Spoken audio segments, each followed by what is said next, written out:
Assalamu alaikum dear students. Today our 10th lecture of chemistry, class 10th, chapter number 2, page number 32. Our chapter name is acids, bases and salts, and our topic name is pH scale or POH scale. आज का जो हमारा topic है वो है हमारे पास pH scale and POH scale. इसको अंडरस्टैंड करने से पहले हम थोड़ा सा बैकग्राउंड में जाते हैं कि ये चीज़ें हमारे पास क्या हैं और हम इनको क्यों स्टडी कर रहे हैं। तो हमारे पास एक साइंटिस्ट थे सोरेनसन हमारे पास एक साइंटिस्ट थे जिन्होंने 1909 में दो कॉन्सेप्ट दिए थे। दो कॉन्सेप्ट हमारे पास दिए थे, एक पीएच स्केल का, सेकंड है हमारे पास पीओएच स्केल का। पीएच स्केल से पहले मैं आपको बता दूं, ये जो हमने स्मॉल लेटर में पी लिखा है, ये क्या है, हमारे पास इंट्रोड्यूस हुआ है एक वर्ड से जो कि हमारे पास जर्मन का वर्ड है बोटैनिक्स। बोटैनिक्स हमारे पास एक जर्मन का वर्ड है जहाँ से हमारे पास ये पी इंट्रोड्यूस हुआ है। और अगर इसके मीनिंग देखे जाए तो इसके मीनिंग है हमारे पास पावर या कंसंट्रेशन। पावर या कंसंट्रेशन हमारे पास बोटैनिक्स के मीनिंग है। इट मीन्स कि अब हमने यहाँ पे क्या देखनी है, concentration of hydrogen ion and concentration of hydroxyl ion. ये तो बात होगी यहाँ पे ख़त्म, ठीक है। अब नेक्स्ट चलने से पहले मैं आपको बता दूँ कि चैप्टर के स्टार्ट में हमने कॉन्सेप्ट पढ़ा था आर्हीनियस का। आर्हीनियस के कॉन्सेप्ट में क्या पढ़ा था हमने कि जो हमारे पास कोई भी अगर सब्सटेंस है तो वो अगर डिसोसिएट हो जाता है एक्वस सॉल्यूशन के अंदर और हमें क्या देता है, हाइड्रोजन आयन, तो वो हमारे पास एसिड होगा। और अगर वो डिसोसिएट होने के बाद एक्वस सॉल्यूशन में हमें हाइड्रो ऑक्साइड आयन देगा तो वो हमारे पास क्या होगी, बेस होगी, ठीक है। यहाँ तक बात क्लियर हो गई। ये थे हमारे पास क्या, हमने पहले क्या पढ़ा है, पीएच स्केल में ये पी जो है ये किस चीज़ को रिप्रेजेंट कर रहा है, एच किस चीज़ को रिप्रेजेंट कर रहा है, पीओएच किस चीज़ को रिप्रेजेंट कर रहा है। अगेन मैं आपको बता देती हूँ, पी हमारे पास क्या है, हमारे पास बोटैनिक्स। बोटैनिक्स क्या है, हमारे पास एक जर्मन वर्ड है जिसका मीनिंग है हमारे पास पावर या कंसंट्रेशन। पावर या कंसंट्रेशन अब किस चीज़ की है, यहाँ पे हमारे पास है हाइड्रोजन की और यहाँ पे हमारे पास हाइड्रोक्साइड आयंस की। नेक्स्ट हम चलते हैं अपने टॉपिक की तरफ। अगर हम हाइड्रोजन की कंसंट्रेशन देखें तो हाइड्रोजन की कंसंट्रेशन जो है, hydrogen ion in pure water is the basis for the pH scale. Water is a weak electrolyte because it ionize very slightly into ions in a process called auto ionization और self ionization, ठीक है। हम water की example ले रहे हैं, हमारे पास temperature given है 25 सेल्सियस। अब हमारे पास जो वाटर है हमारे पास वीक इलेक्ट्रोलाइट है। अब हमने देखना है कि किस तरह से ये आयोनाइज हो रहा है, किस तरह इसकी सेल्फ आयोनाइजेशन हो रही है। लाइक है हमारे पास H2O, रिवर्सिबल रिएक्शन है, यहाँ पे हमारे पास हाइड्रोजन आयन है, यहाँ पे हमारे पास हाइड्रो ऑक्साइड आयन है। ये हमारे पास K जो है ये है equilibrium expression of this reaction में बी रिटन एज, हम इसको इस तरह से लिखेंगे, Kc is equal to hydrogen ion, hydroxide ion over H2O, water का मॉलिक्यूल। अब यहाँ पे हम क्या करेंगे, ये जो हमारे पास वाटर है यहाँ पे डिवाइड हो रहा है, यहाँ पे Kc के साथ क्या हो जाएगा, मल्टीप्लाई हो जाएगा। अगेन यहाँ पे जो हमारे पास वैल्यूज़ हैं हाइड्रोजन की एंड हाइड्रोक्साइड आयन की, वो एज इट इज़ हम इसी तरह ही लिख लेंगे। नेक्स्ट हमने Kc की जगह पे हमने रिप्लेस कर दिया है Kw। W हमने लिखा है फॉर वाटर, ठीक है। हम यहाँ पे वाटर की आयोनाइजेशन कर रहे हैं तो यहाँ पे मैंने लिख दिया है Kw। Kw अब हमारे पास इज इक्वल टू है hydrogen and ion and hydroxyl ion. अब यहाँ पे इसकी वैल्यू अगर देखी जाए तो वो है हमारे पास 1.0 10 raised to power minus 14. Minus 14. What does it mean? 1 over 10 raised to power 14. अब ये जो हमारे पास है ये है हमारे पास वाटर मॉलिक्यूल के लिए. वाटर मॉलिक्यूल के लिए हमारे पास क्या है ये. और अगर हम ये 1 देखें तो ये हमारे पास क्या होगा 1 मोल आयोनाइज्ड. क्या होगा 1 मोल आयोनाइज्ड. यहाँ पे क्वेश्चन आता है माइंड में कि क्या मतलब है इसका. यहाँ पे हमने एक साइड पे देख रहे हैं वाटर मॉलिक्यूल, दूसरी साइड पे हम लिख रहे हैं हमारे पास क्या है 1 मोल आयोनाइज्ड. मतलब इसका ये है चूंकि हम यहाँ पे वाटर को डिस्कस कर रहे हैं तो यहाँ पे ये हमने वैल्यू देखी है.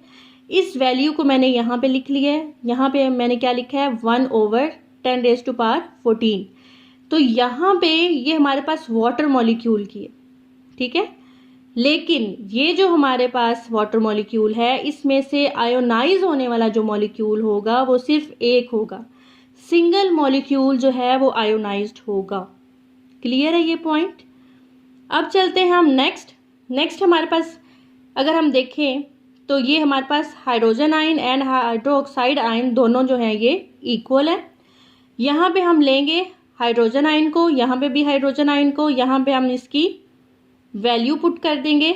अब ये जो दोनों हैं यहाँ पे हमारे पास स्क्वायर की फॉर्म में आ जाएगा. अब इसका स्क्वायर अगर हमने ख़त्म करना है तो हम इसका स्क्वायर किस तरह से ख़त्म करेंगे. यहाँ पे हम लेंगे इसका अंडर रूट.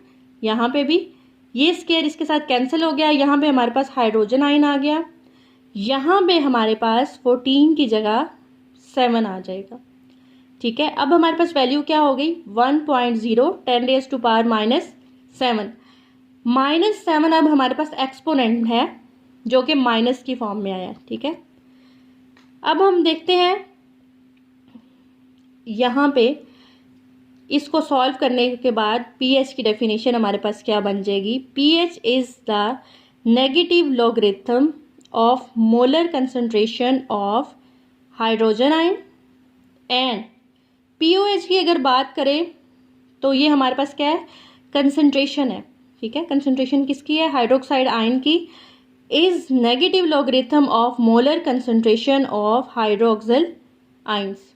ठीक है, अब आगे हम इसे मैथमेटिकली परफॉर्म कर लेते हैं. किस तरह से हमने इसकी डेरिवेशन करनी है. हमारे पास pH is equal to minus logarithm और यहाँ पे हमारे पास क्या है हाइड्रोजन आयन. POH में हमारे पास क्या आ जाएगा hydroxyl ion. It's ranges from 0 to 14. अगर हम pH स्केल की रेंज देखें तो हमारे पास ये स्टार्ट होती है 0 से और हमारे पास कितनी है 14 तक. अब वो किस तरह से है उसको डिस्कस कर लेते हैं. सबसे पहले हम वैल्यूज़ पुट करेंगे जो कि हमने पीछे जो हैं वो सॉल्व की हैं. हमें पता है कि वैल्यू क्या है हमारे पास हाइड्रोजन की एंड हाइड्रोक्सिल आयन की. हाइड्रोजन की जगह पे हम क्या प्लेस करेंगे उसकी वैल्यू को. ये हमारे पास आएगी इज इक्वल टू 7 और POH की जगह पे भी हम इसकी वैल्यू, क्योंकि हमने कहा है कि हमारे पास जो हाइड्रोजन एंड हाइड्रोक्सिल आयन है ये बोथ आर इक्वल हैं तो इनकी जो वैल्यूज़ होंगी वो भी सेम होंगी. तो ये भी हमारे पास क्या आती है ऑलमोस्ट 7 आती है. pH value normally varies from 0 to 14. Therefore pH and POH is equal to 7 + 7 और ये हमारे पास किसके इक्वल आ जाएगा 14 के इक्वल आ जाएगा. ठीक है, 14 के इक्वल आने के बाद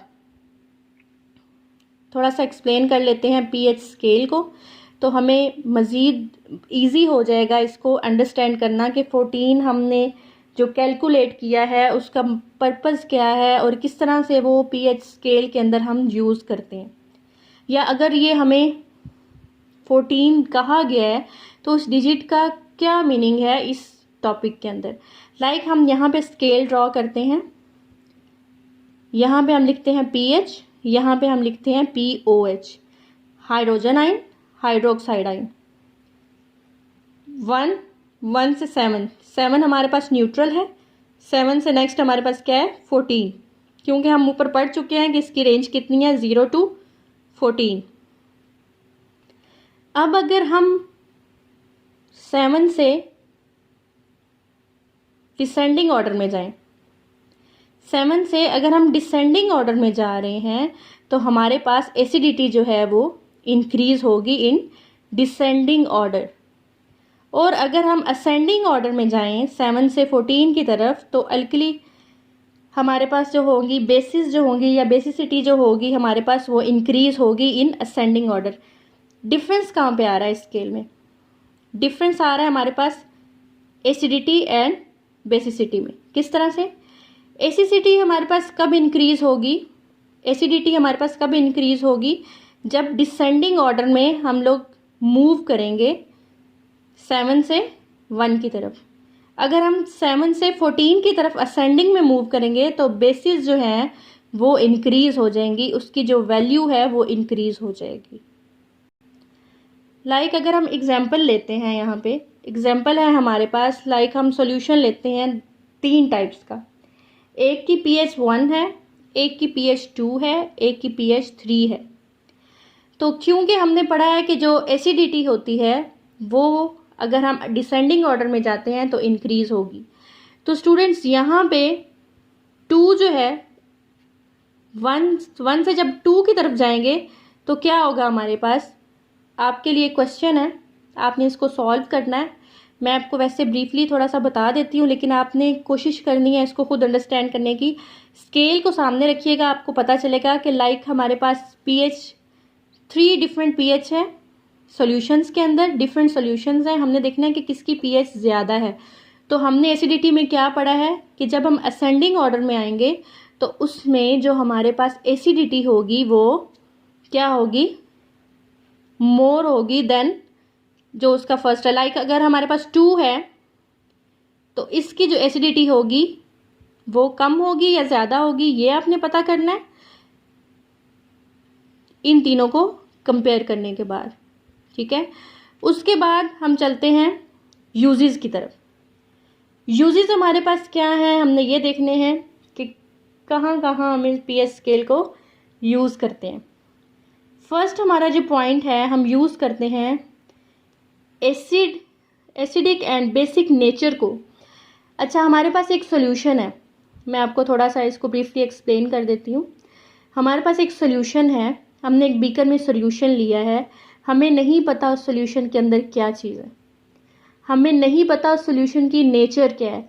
तो हम उसकी नेचर को चेक करने के लिए क्या करेंगे?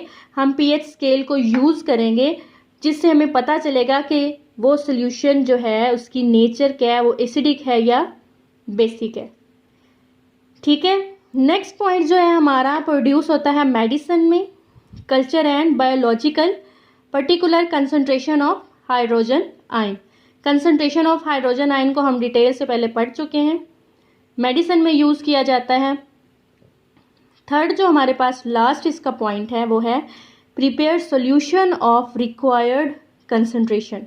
ठीक है, हम सॉल्यूशन प्रिपेयर करते हैं रिक्वायर्ड कंसंट्रेशन के साथ। रिक्वायर्ड कंसंट्रेशन कौन सी होगी हमारे पास? नेसेसरी जो होती है सर्टन बायोलॉजिकल रिएक्शंस के अंदर। लाइक अगर हमारे पास कोई बायोलॉजिकल रिएक्शंस हैं तो उनके लिए हमें स्पेसिफाई कर दिया गया है कि आपने ये सॉल्यूशन प्रिपेयर करना है और इसकी कंसंट्रेशन इतनी होनी चाहिए। ठीक है, तो आप क्या करेंगे, उसके अकॉर्डिंग उसका सॉल्यूशन जो है उसको प्रिपेयर कर लेंगे, जो कि यूज़ होगा इन बायोलॉजिकल रिएक्शंस के अंदर। ठीक है, यहाँ पे हमारा ये टॉपिक जो है ये एंड होता है। इसमें हमने यूजेस पढ़े हैं, इसमें हमने pH स्केल पढ़ा है, इसमें हमने pOH स्केल पढ़ा है, और उसके बाद हमने इसका नेगेटिव लॉगरिथम जो है वो भी फाइंड किया है। और हमें इस चीज़ का भी आइडिया हो गया है कि इसका जो स्केल है वो कहाँ से कहाँ तक है, 0 से 14 तक है।